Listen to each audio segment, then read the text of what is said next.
અને હવે વલસાડની વાત કરવી છે। વરસાદ બાદ અમદાવાદ મુંબઈ હાઈવે બન્યો છે ધૂળનું મેદાન। જી હા, વલસાડ પાસેથી પસાર થતા નેશનલ હાઈવે 48ની દયનીય હાલત તમને બતાવી છે।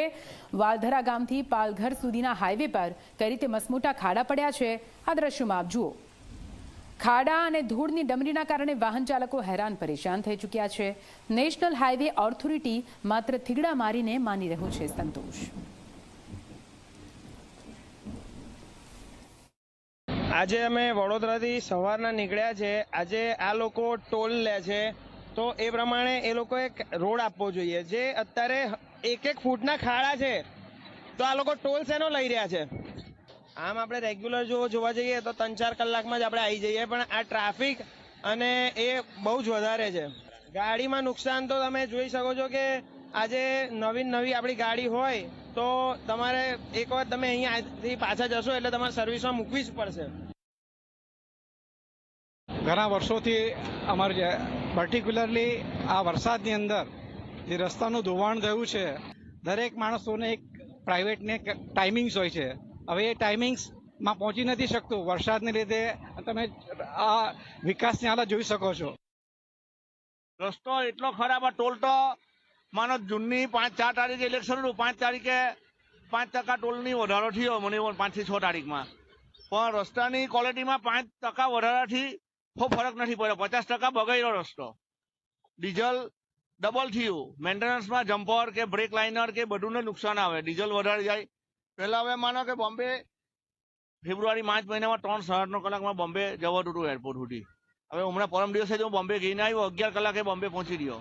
બેલ્ટ મારે, હેલ્મેટ પહેરે, એ બધા નિયમ સારા જ છે, પણ એની સામે તમે દંડ લેતા છો તેવું ક્વોલિટી વાઇઝ વસ્તુ આપો, રસ્તો પ્રોવાઈડ કરાવો। જે ગાડીવાળા તેને ઉલટા હંભા પૈસા આપવા પડે, ટોલ ફ્રીમાં લઈ જવા પડે। હમણાં ગાડી રસ્તો ખરાબ છે, તમે સર્વિસ આપતા નથી પણ ટોલ કેવો? રાજ્યનો સૌથી વ્યસ્ત ગણાતો એવો નેશનલ હાઈવે નંબર 48 ઉપર સૌથી મોટા ખાડા પડી ગયા છે, જેને લઈને જે વાહન ચાલકો છે તેઓ ભારે હાલાકી વેઠી રહ્યા છે। આપ જે પ્રમાણે દ્રશ્યોમાં જોઈ શકો છો કે જે નેશનલ હાઈવે 48 છે તેના ઉપર ભારે વરસાદના કારણે ઘણા એવા મોટા ખાડા પડી ગયા છે, જેના કારણે અનેક અકસ્માતો થઈ રહ્યા છે। સાથે સાથે જે વાહનો છે તેમાં ભારે નુકસાની થઈ રહ્યું છે। જે રીતે ખાડાઓ પડ્યા છે તેને લઈને જે લોકો છે તે પારાવાર મુશ્કેલીનો સામનો કરી રહ્યા છે। ખાડાના કારણે ભારે ટ્રાફિક જામ પણ સર્જાઈ જાય છે। સાથે સાથે જો વાત કરવામાં આવે તો જે રીતે ધૂળની ડમરી પણ ઉડી રહી છે, તેના કારણે ઝીરો વિઝિબિલિટી હાઈવે ઉપર મળી રહી છે। જે અમદાવાદથી મુંબઈ સુધી પહોંચવા માટેનો સમય કરતાં પણ વધુ સમય હવે અમદાવાદ મુંબઈ નેશનલ હાઈવે ઉપર લાગી રહ્યો છે, કારણ કે જે રીતે ખાડાઓ પડ્યા છે તેના કારણે વાહનોએ 6 કલાક સુધી જે ટ્રાફિક જામ છે તેમાં ફસાવાનો વારો આવે છે। કારણ કે જે વલસાડથી જે મુંબઈ સુધીના જે ખાડાઓ છે તેમાં ભારે ટ્રાફિક જામ સર્જાઈ રહ્યા છે।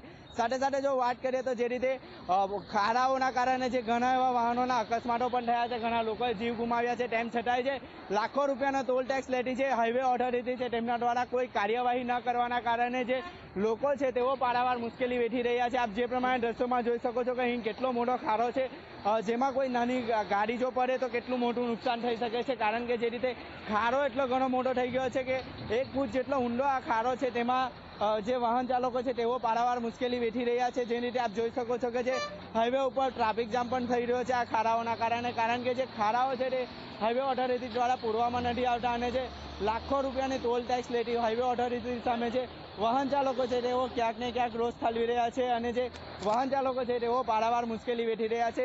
વલસાડના જે વલસાડથી જે હાઈવે જાય છે, વલસાડના જે વાગલધરા ગામથી પાલઘર સુધી આ જ હાલત છે, અને જે હાઈવે ઓથોરિટી ક્યારે ખાડા પૂરશે તેવી જ માંગ જે લોકો કરી રહ્યા છે। ઉમેશ પટેલ, ઝી મીડિયા, વલસાડ।